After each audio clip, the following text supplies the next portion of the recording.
And retired South African swimming icon Tatjana Smith is one of the most decorated Olympians in South African sporting history. The two-time Olympic champion recently came back from Paris with silverware, and her reputation as one of the top swimmers in the sport has ever seen is very intact. Despite retiring, her schedule is still rather very busy with other commitments outside the pool. And she found time, though, to chat with our colleague here on Sports Live, Thando Mxoli, about her career and a long, successful relationship with swimming coach Rocco Meiring. Tatjana, tell me, where did it all start for you and the sport of swimming?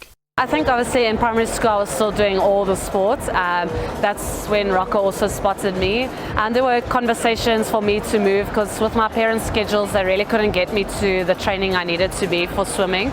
But then that's when Rocco asked us to move to Tux to go to the sports school that would allow me to get in the training that I need to.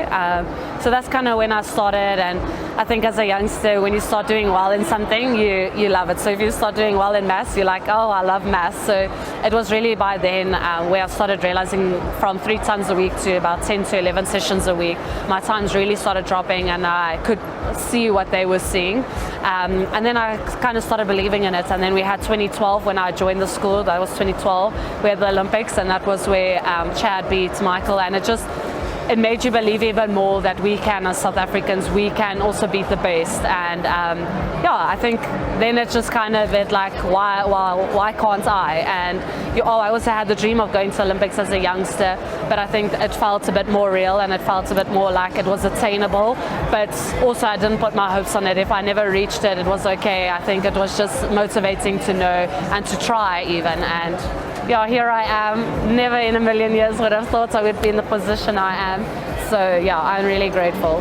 Tatjana caught my eye when she was young because she was a fearless racer. Even from a young age, she was not scared to fail, which is a very, very important component. So when she raced, she went all out. If it worked, it was fine. If it didn't work, it didn't break her, it didn't deter her from doing it again, because I watched her over the years.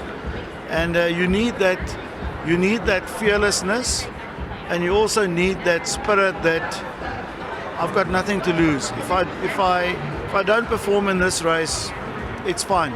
I'm going to go for it again. And I'm going to get up and I'm going to dust myself off and try again. And that's where parents play a very important role. Her father never, or her mother never, they were never unhappy with her not performing. They were unhappy with her if she didn't try. And that's a very important part, is that fact that you support your child and you encourage your child to go for it, even if you fail. You dust yourself off and you start again. And as a coach, I look for an athlete, but I also look for the right parents, because the parents can make or break the journey. Tatjana, tell me about the importance of staying at home instead of going overseas like many before you, and training in familiar surroundings where family and friends are close by. Definitely, I think Chad showed us in 2012, but after 2012 he moved to overseas coaches and stuff, where for me it was really to show that we can, like from Olympics to the next Olympics, really produce performances here in South Africa. So I think Coach Rock and I's story is maybe a little bit unique, but that just shows you how important a coach swimmer or coach and athlete relationship is. It is really the fundamental part of an athlete's career, and it's a thing that gives you, it's the relationship that gives you the most confidence, it's the relationship that builds you up the most, it's the relationship that challenges you the most. So it was really so special that I found that person that I clicked with, and I think that's why it's so important for athletes to really find that person that they can work well with and walk a whole journey with. I think that was the special. So we had 12 years of working together. That's 3 Olympic cycles. So it really is special to sit here and to know that I did it with him. Yeah, you mentioned Chad.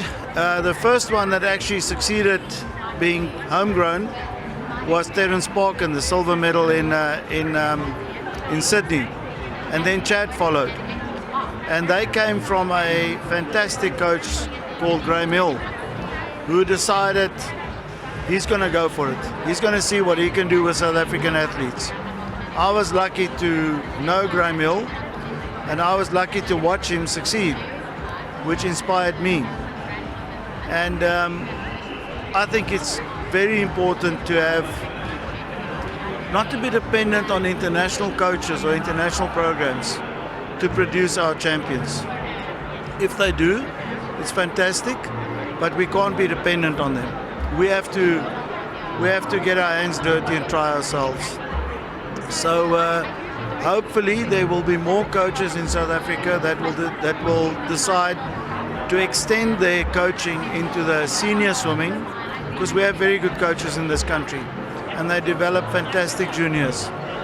But more needs to be done to enable the coaches to go into the senior coaching. And the biggest problem with coaching seniors is it's not profitable. It costs you money. It doesn't give you an income. It takes away from your income. And that's where support structures need to come in and assist and support coaches and athletes to stay in the country and to do it here. Tatjana, talk to me about the weight of expectation when you are a global icon and many expect you to perform at your level best every time you're on a global stage.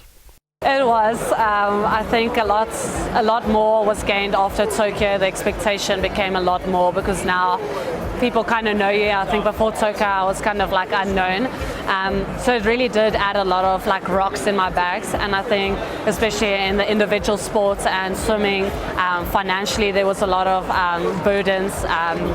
And then women in sports, we don't really get the recognition. I think coming back from most of my things, it almost doesn't feel like I achieved the things that I did because it's always underplayed.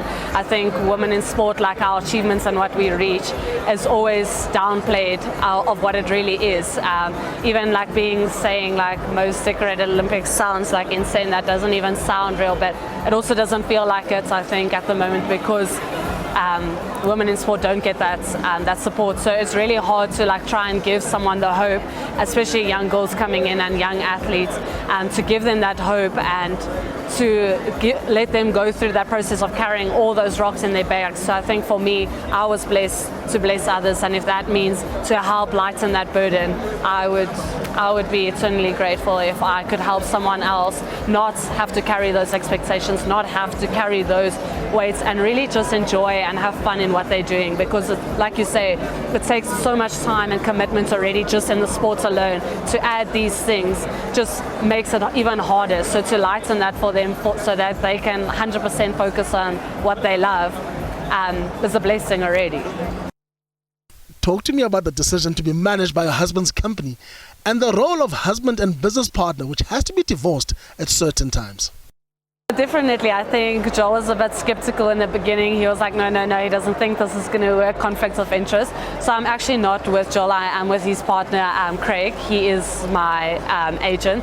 But what really helps is like I really wanted to, for me, the importance of that relationship was also important for me in my inner circle, is I really wanted to have the agent understand who I was as a person, to understand how to go to sponsors and how that our visions align. I think sometimes because financially struggling, you're just grabbing onto anything that you can because we need the financial help and the support, but really making sure that the brands, to make it the most authentic and to benefit both sides, to benefit the sponsor and to benefit you, in creating this amazing relationship that you're able to walk a long journey with.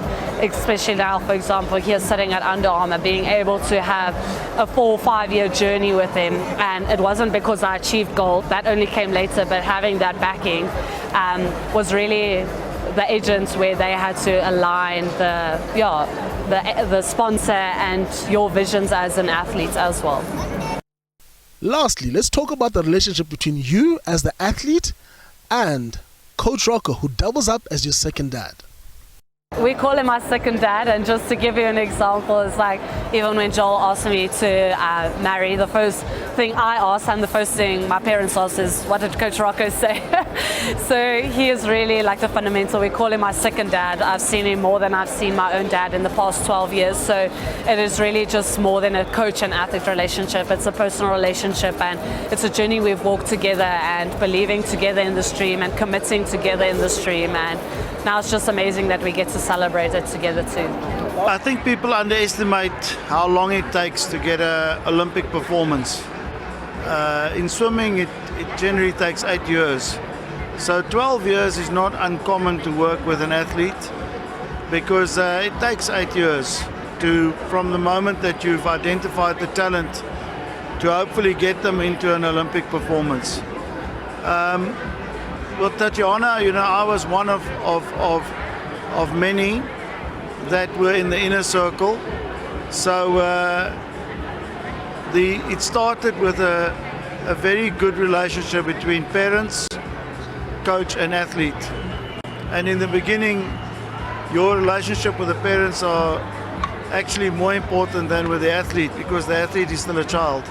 And as the athlete matures, the parents fade into the background and the athlete comes to the fore. And then the coach-athlete relationships become a lot more important. But without the support of the parents and then the additional staff, I had professional people that helped me, a dietitian and a physiologist and a physio and a strength trainer. These people all become incredibly important in the journey, and they make up the trusted inner circle that we all work together to get the athlete to where they need to be.